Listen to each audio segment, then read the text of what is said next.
वेतन से आय शीर्षक के इस तीसरे भाग में अब हम बात करेंगे important provisions of income from salary. वेतन से आय के संबंध में महत्वपूर्ण नियम। सबसे महत्वपूर्ण बिंदु है criteria for employer employee relationship. The key criteria to hold this relationship is that employee is always bound to work as per direction and supervision of the employer. Payment in employer's capacity to treat any payment as salary, it is necessary that payer, being the employer, must have made the payment in such employer's capacity.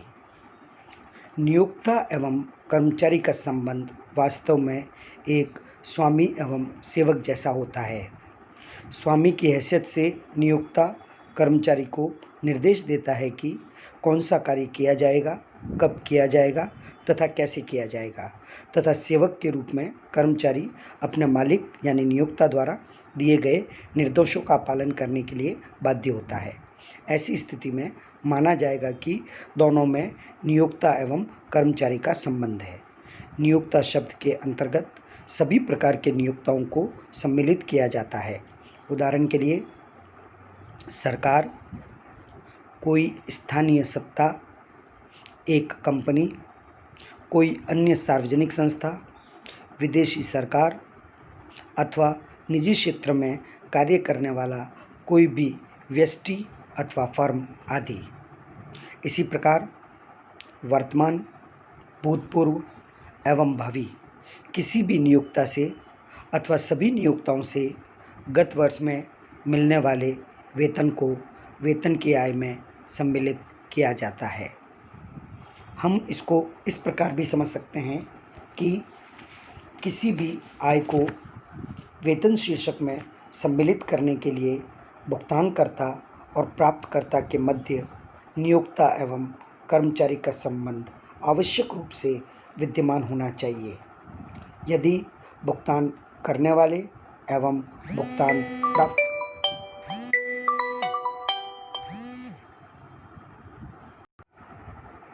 प्राप्त करने वाले के मध्य नियोक्ता व कर्मचारी का संबंध न हो तो ऐसी आय वेतन शीर्षक में शामिल नहीं की जा सकती।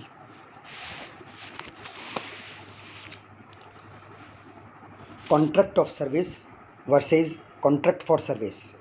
In contract of service, the employer can direct and control the duties and manner of performance of employee. Hence, employee relationship exists in such contract. सेवा का अनुबंध एवं सेवा के लिए अनुबंध। सेवा के अनुबंध में नियोक्ता कर्मचारी से क्या कार्य करवाया जाना है, उसके कर्तव्यों का, उसके कार्य करने के तरीकों का वह प्रत्यक्ष रूप से नियंत्रण कर सकता है। अतः इसमें कहा जा सकता है कि वहाँ पर नियोक्ता और कर्मचारी का संबंध है। However, in case of contract for service, the contractee can simply decide and quote the object और target to be achieved, but can not decide और direct the manner of performance. लेकिन सेवा के लिए जो अनुबंध किया जाता है उसमें जो अनुबंध करता है वह केवल यह तय कर सकता है कि उसका कार्य करवाने का उद्देश्य और उसको क्या कार्य करवाना है और कहाँ तक उसे उस कार्य को पूरा करना है। लेकिन वह यह नहीं तय कर सकता कि उसे कैसे किया जाएगा और किन माध्यमों से पूरा किया जाएगा। उदाहरण के लिए आप एक दर्जी के पास जाकर अपना कोई कपड़ा सिलने के लिए दे सकते हैं। जब कपड़ा सिल रहा होता है तो आप अपने आउटफिट के लिए, फिटिंग के लिए उसको बता सकते हैं कि किस तरह से उसे सिलना है, लेकिन सिलाई कैसे होगी, कटिंग कैसे होगी, यह आप नहीं बता सकते। अतः आपके और दर्जी के मध्य जो अनुबंध होता है वह सेवा के लिए अनुबंध होता है और वहाँ नियोक्ता और कर्मचारी का कोई भी प्रकार का संबंध एग्जिस्ट नहीं करता। Agent and principal. If a person is acting as an agent for his principal, any commission or remuneration earned by the agent is not taxable under the head salaries. This is because an agent is not the employee of the principal.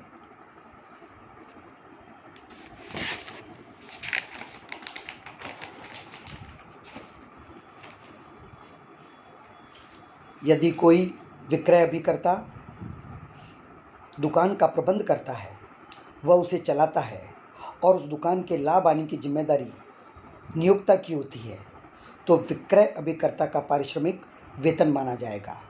परंतु यदि दुकान नियोक्ता की नहीं है और न ही उसके लाभ आने की जिम्मेदारी नियोक्ता की है और न ही नियोक्ता का अपना प्रबंध है और विक्रय अभिकर्ता उस नियोक्ता का माल बेचने का पारिश्रमिक कमीशन के रूप में पाता है, तो उसका यह पारिश्रमिक यानी कमीशन वेतन नहीं माना जा सकता।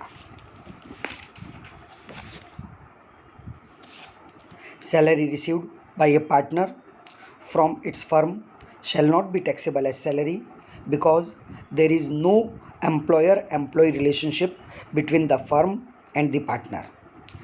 Such salary shall be taxable under the head profits and gains of business or profession.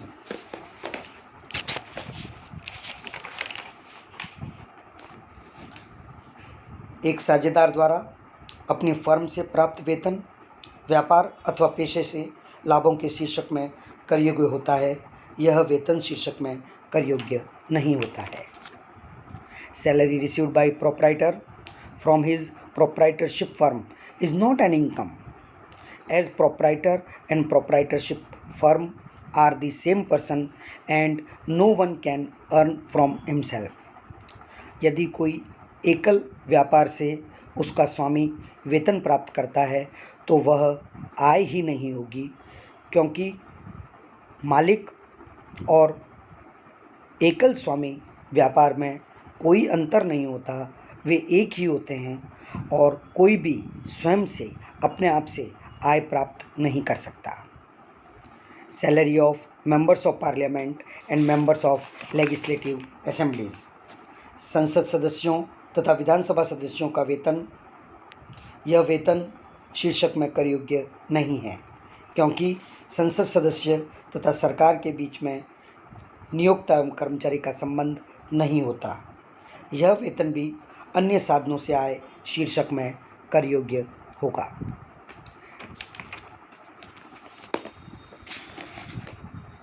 Deductions from salary.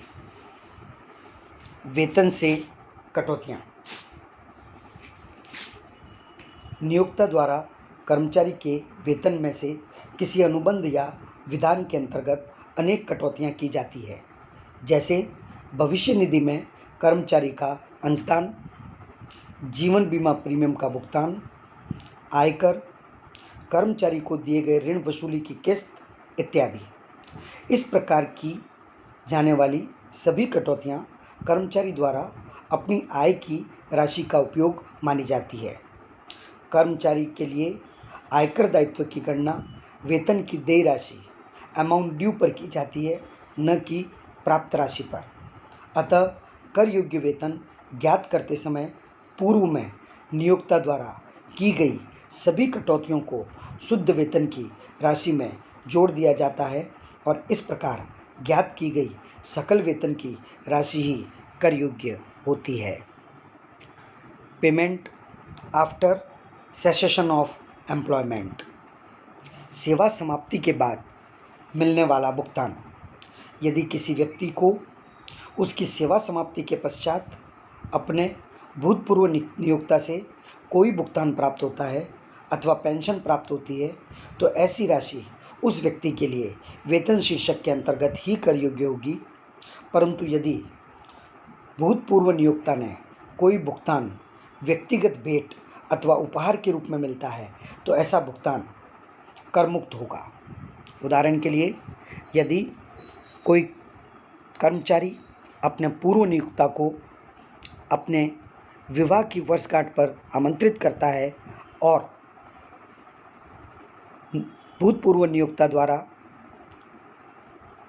उसकी विवाह की वर्षगांठ के उपलक्ष्य में, मैरिज एनिवर्सरी के उपलक्ष्य में एक 40,000 रुपये की मूल्य की सोने की चैन उपहार में दी जाती है, तो इसे वेतन शीर्षक में कर योग्य नहीं किया जाएगा। यह कर मुक्त राशि होगी। हालांकि इसकी कर मुक्ति की सीमाएं हैं, जो हम इनकम फ्रॉम अदर सोर्सेज में पढ़ेंगे। सैलरी नॉट टेकन और reduced under a contract.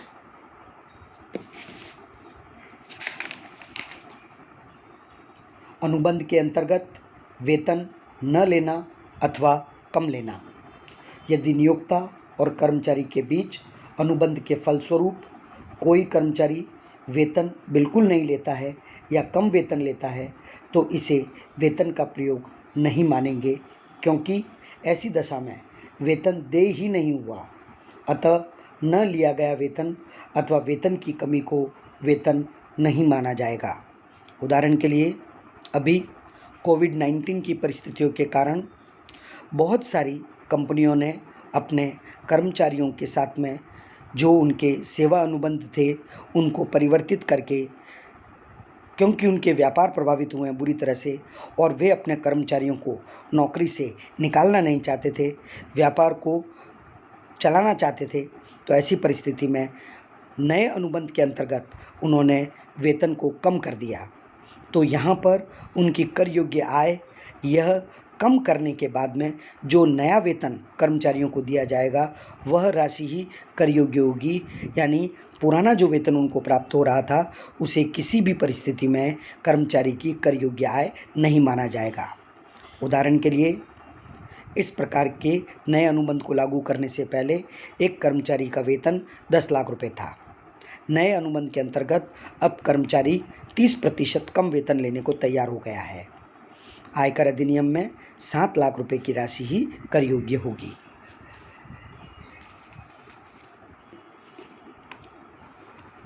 Remuneration to director from his company can be treated as salary only if the director is employee of the company. Otherwise, the same shall be taxable under the head income from other sources.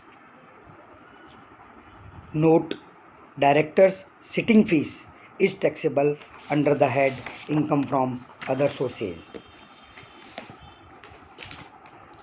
Company संचालक, प्रबंध अभिकर्ता आदि company के अधिकारी पद पर काम करते हैं और पारिश्रमिक पाते हैं, परंतु जहाँ पर इनका संबंध मालिक और कर्मचारी का होता है तभी उन्हें वेतन शीर्षक में कर देना होता है, और जहाँ मालिक और नौकर का संबंध नहीं होता वहाँ पर इनका वेतन इनकम फ्रॉम अदर सोर्सेज कहलाता है।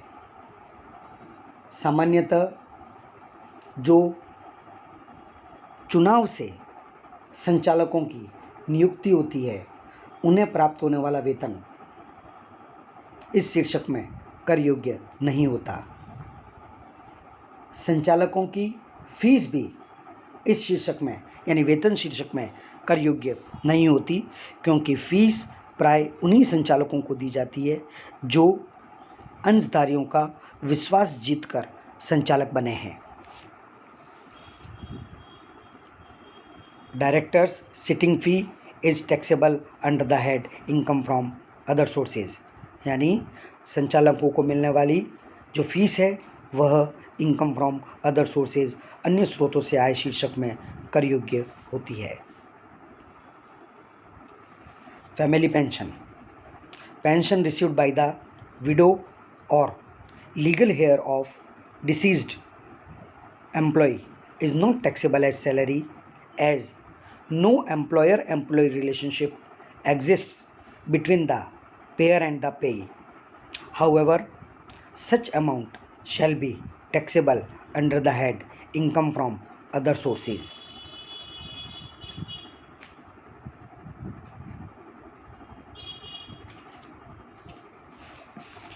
मृतक कर्मचारी की विधवा अथवा उसके कानूनी उत्तराधिकारी को प्राप्त पारिवारिक पेंशन वेतन शीर्षक में कर योग्य नहीं होती, क्योंकि यहाँ पेंशन प्राप्तकर्ता और पेंशन देने वाला इन दोनों के बीच किसी भी प्रकार का नियोक्ता एवं कर्मचारी का संबंध कभी भी नहीं रहा होता है।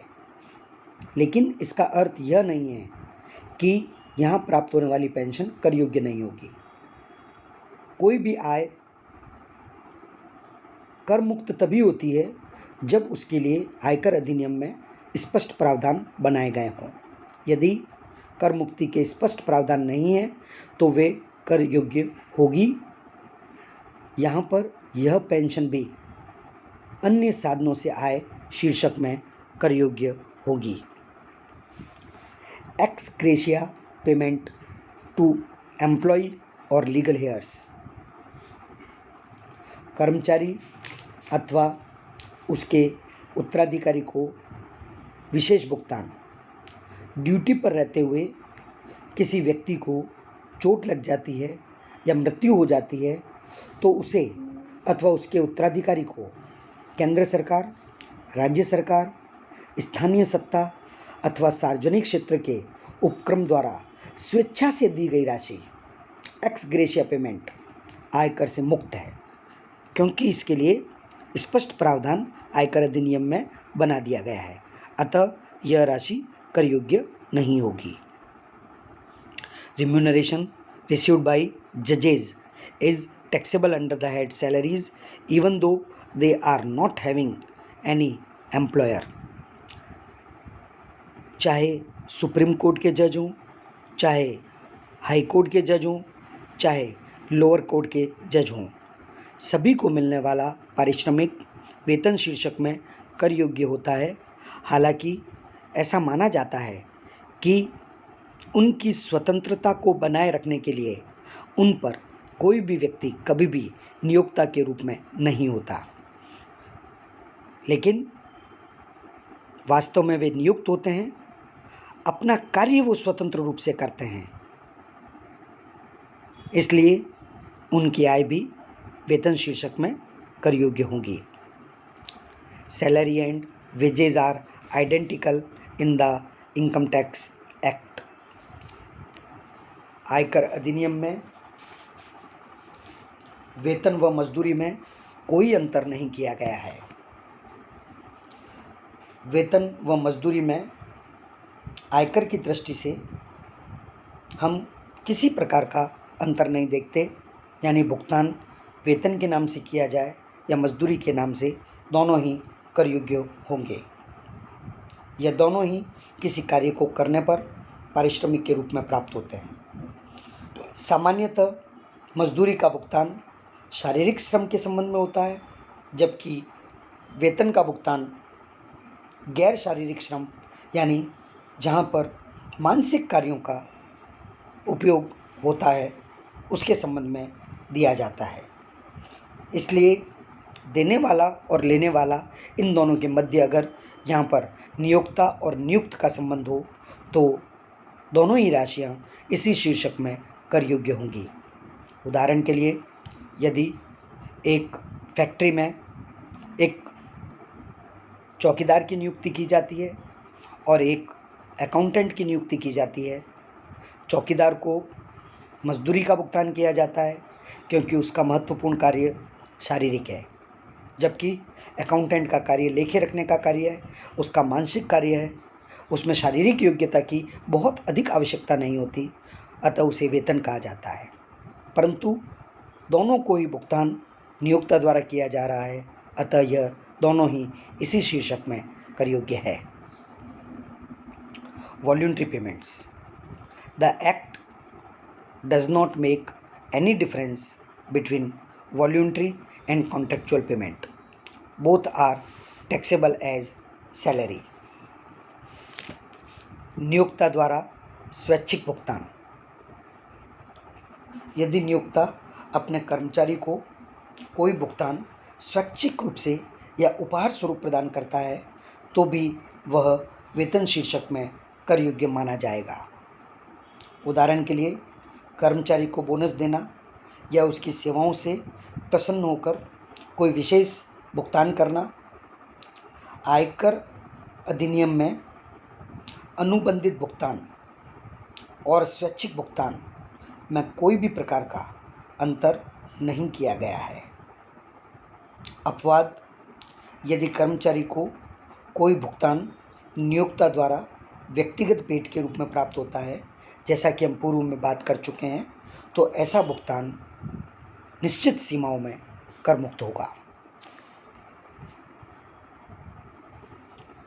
Remuneration for extra work, where an employee gets extra payment from his employer in such capacity for work performed outside the duties of his office, and thus such payment shall be taxable as salary.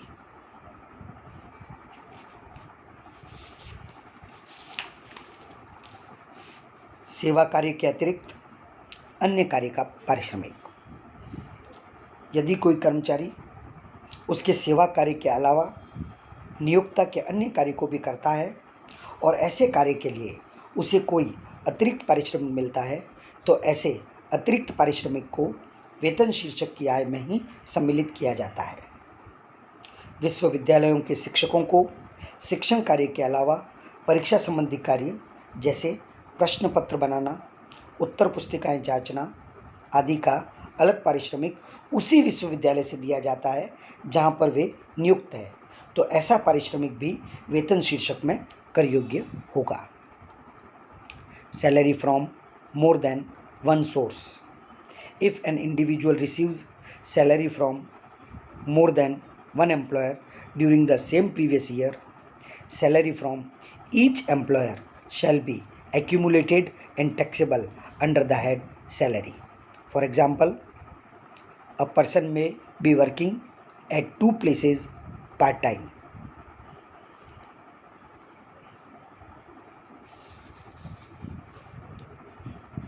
एक कर्मचारी के एक से अधिक नियोक्ता हो सकते हैं। एक कर्मचारी अनेक नियोक्ताओं के यहाँ कार्य कर सकता है। वह किसी एक नियोक्ता के यहाँ पूर्णकालिक एवं अन्य के यहाँ अंशकालिक या सभी के यहाँ अंशकालिक कार्य कर सकता है, लेकिन सभी नियोक्ताओं से प्राप्त वेतन शीर्षक की आय में कर योग्य होता है। यानी सभी नियोक्ताओं से मिलने वाला गत वर्ष में संपूर्ण वेतन इसी शीर्षक में कर योग्य होगा। सैलरी फ्रॉम फॉर्मर, प्रेजेंट और prospective employer is chargeable to tax under the head salaries. For example, pension from a former employer and advance salary from prospective employer shall be taxable under the head salaries.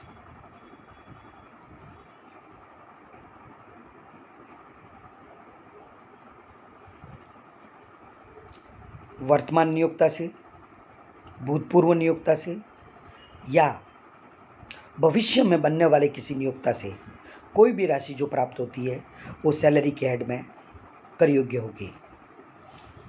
पहले हम बात कर चुके हैं।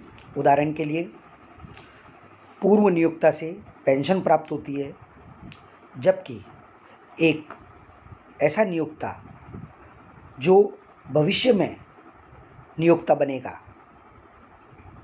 वह यदि आपको एडवांस के रूप में कोई भी सैलरी दे देता है तो वह भी इसी शीर्षक में कर योग्य होगी। और केवल एडवांस सैलरी ही नहीं, उसके द्वारा किसी भी प्रकार का किया गया भुगतान इसी शीर्षक में कर योग्य होगा। एक और उदाहरण लेते हैं। मान लीजिए एक नियोक्ता किसी कर्मचारी को जो अन्य जगह पर कार्य कर रहा है वहाँ से उसको नौकरी से त्याग पत्र देकर अपने यहाँ पर ज्वाइन करने के लिए कहता है, जिसके बदले में वह उसे बढ़ाए हुए वेतन के अलावा ज्वाइन करने से पहले 2 लाख रुपए का भुगतान करेगा। वहाँ की नौकरी छोड़ने के बदले में यह प्राप्त होने वाली राशि भी इसी शीर्षक में कर योग्य होगी। foregoing of salary. Once salary has been earned by an employee, its subsequent waiver does not make it exempt from tax liability. Such waiver shall be treated as application of the income. Note, however, where an employee opts to surrender his salary to the central government or state government under section 2 of voluntary surrender of salaries exemption from taxation act 1961, the salary so surrendered shall not be taxable.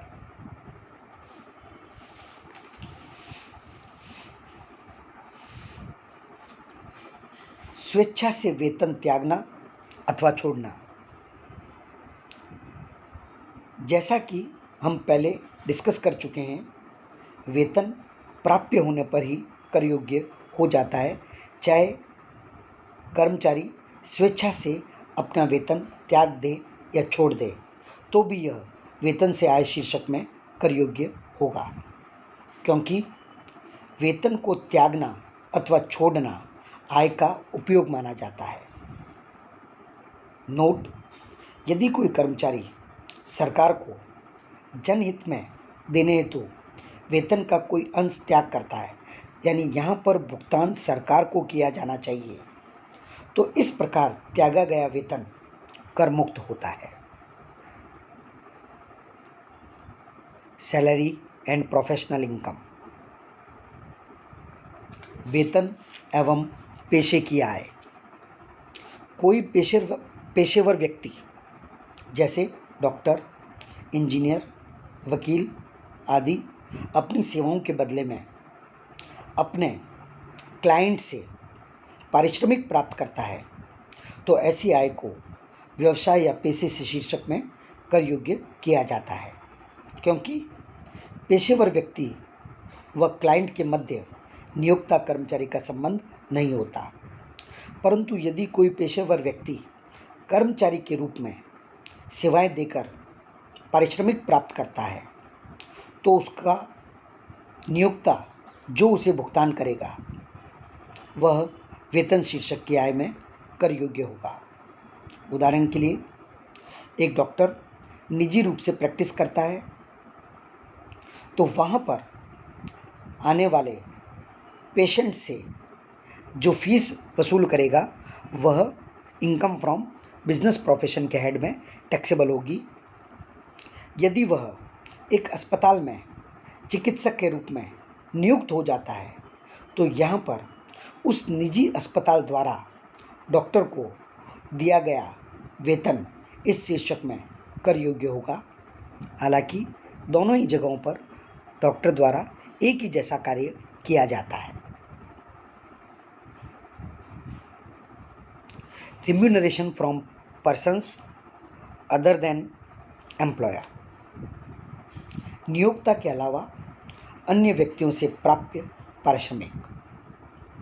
यदि कोई कर्मचारी अपनी सेवाओं के बदले नियोक्ता के अलावा अन्य किसी व्यक्ति से कोई पारिश्रमिक प्राप्त करता है, तो वह वेतन से आय नहीं माना जाता है। उदाहरण के लिए, एक होटल में बहरा होटल से जो राशि प्राप्त करता है वह वेतन होगी, परंतु होटल में आने वाले ग्राहकों द्वारा दी गई टिप्स कभी भी वेतन नहीं होगी, क्योंकि यहाँ पर ग्राहक और बहरे के बीच में, वेटर के बीच में मालिक और नियोक्ता का संबंध नहीं है। इसी प्रकार एक विश्वविद्यालय के प्रोफेसर यदि किसी अन्य विश्वविद्यालय या अन्य संस्थाओं की उत्तर पुस्तिकाएं जांचने का कार्य करता है और उसके बदले में पारिश्रमिक प्राप्त करता है, तो क्योंकि यह राशि नियोक्ता से प्राप्त नहीं हुई है, अन्य व्यक्तियों से प्राप्त हुई है, इस राशि को इनकम फ्रॉम अदर सोर्सेज माना जाएगा। Tax free salary. कर मुक्त आय, कर मुक्त वेतन। यदि किसी कर्मचारी को अपने नियोक्ता से कर मुक्त वेतन प्राप्त होता है तो इसका आशय यह है कि कर्मचारी के वेतन पर देय आयकर का भुगतान भी नियोक्ता के द्वारा चुकाया जाएगा। अतः कर्मचारी के वेतन शीर्षक की आय ज्ञात करते समय कर्मचारी के वेतन में नियोक्ता द्वारा कर्मचारी के लिए चुकाया गया कर भी उसके वेतन में जोड़ दिया जाएगा। उदाहरण के लिए, यदि एक नियोक्ता ने अपने कर्मचारी को 10 लाख रुपए का वेतन कर मुक्त रूप में देने का अनुबंध किया है। कोई भी आय कर मुक्त केवल आयकर अधिनियम के प्रावधानों से ही हो सकती है। कोई भी व्यक्ति किसी भी आय को कर मुक्त घोषित करने के लिए